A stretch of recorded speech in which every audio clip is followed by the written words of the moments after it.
сәлеметсіздер ме? Құрметті 3-ші сынып оқушылары, бүгін бізде әдебиеттік оқу сабағы. Ендеше күндеріңізге сәттілік тілей отырып, бүгінгі сабағымызды бастаймыз. Балалар, бүгінгі сабағымыздың тақырыбы өнерлінің қолы алтын. Тақырып бойынша берілген мәтін Мұзафар Әлімбаев, 10 саусақ. Шона Смаханұлы, 10 саусақ. Сабақтың мақсаты шығарманың тақырыбын анықтау және негізгі ойды білдіріп тұрған мәтін бөлігін сөйлемді табу. Бүгінгі сабақтың барысында мәтіндегі негізгі ойды анықтайсыздар. Балалар, білесіздер ме? Қазақта өнерлінің қолы алтын деген керемет сөз бар. Бұл сөз кімге айтылады және қай кезде айтылатынын білеміз бе? Ендеше мені тыңдаңыздар. Өнерлінің қолы алтын деген сөз 10 саусағынан балтамған адамға айтылады. Яғни, қолынан көп істер келетін адамға. Мәселен, бір адамның бойында өлең айтуда, би билеуде, күй тартуда, тіпті спортқа қызығушылық та болуы мүмкін. Міне көрдік па, осының барлығы өнерлілік, шеберлілік, ал бұл дүниелердің барлығын әрі қарай жетілдіру үшін сол бойынша оқу керек, яғни мамандық керек. Біз өзіміздің болашақта кім болатынымызды білеміз бе? Жалпы ол туралы ойландық па? Ендеше кинометафора арқылы мамандықтар туралы бейнеролик көріп алайық.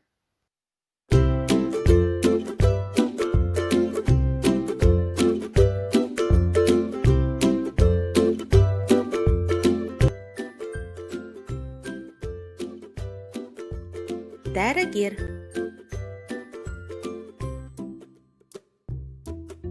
Полиция қызметкері. Мұғалім.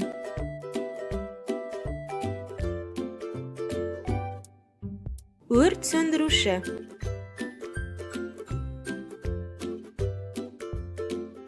Құрылысшы.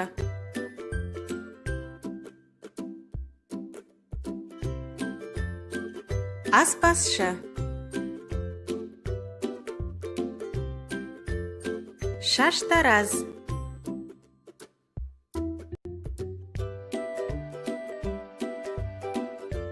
Ғарышкер. Фермашы.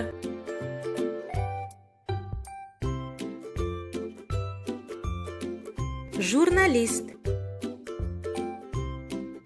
Стюардесса.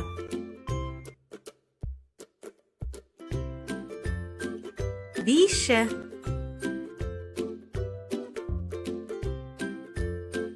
Футболшы.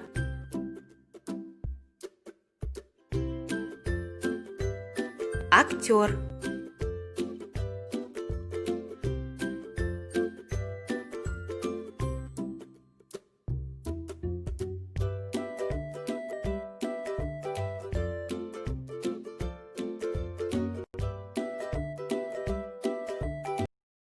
Қандай керемет балалар, әлемде сан түрлі мамандықтар бар.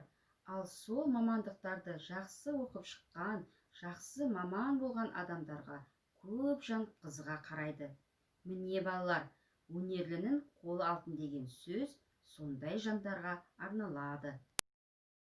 Ендеше балалар, бүгінгі тақырыпқа қатысты берілген Мұзафар Әлімбайдың 10 саусақ және Шона Смаханұлының 10 саусақ өлеңімен танысайық. Бірінші Мұзафар Әлімбай. 10 саусақ.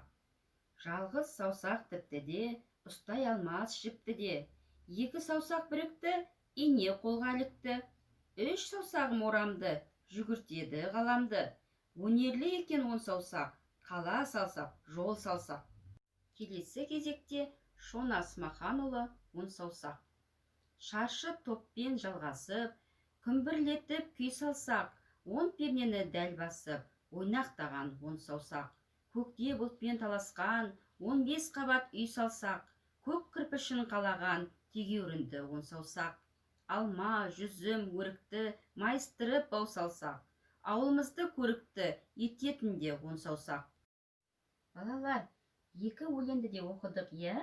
Олай болса, кереметтей өлеңдерді жазған авторлармен танысайық. Мұзафар Әлімбай, балалар ақыны, соғыс ардагері, Қазақстанның халық жазушысы, мемлекеттік сыйлығының лауреаты, Павлодар облысы, Шарбақты ауданы, Маралды ауылында 1923 жылы дүниеге келген. Балаларға арналған Ақсерек те көксерек және Балдәурен шіркін балалық сияқты көптеген кітаптар жазған. 2017 жылы дүниеден озған. Шона Смаханұлы, қазақтың белгілі сықақшысы, ақын, 1924 жылы Жамбыл облысы, Талас ауданы, Ойық ауылында дүниеге келген.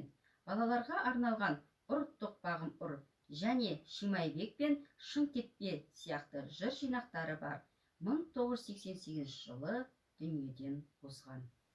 Ендеше балалар, авторлармен таныссақ, толықтыру арқылы қызыл және көк шарларға әр мәтіннің өз тіркестерін орналастырайық. Тапсырманы орындап болсақ, тексерейік. Жарайсыздар балалар. Олай болса, келесі кесте бойынша мәтінмен жұмыс жасайық. Екі мәтіннің авторлары мен өлеңнің негізгі ойын тауып ажыратайық. Жарайсыздар балалар. Кереметсіздер. Ендеше сабақты қорытындылайық. Мен ұнататын мамандық тақырыбында 5-6 сөйлем құрастырайық. Сау болыңыздар балалар. Күндеріңіз сәтті өтсін.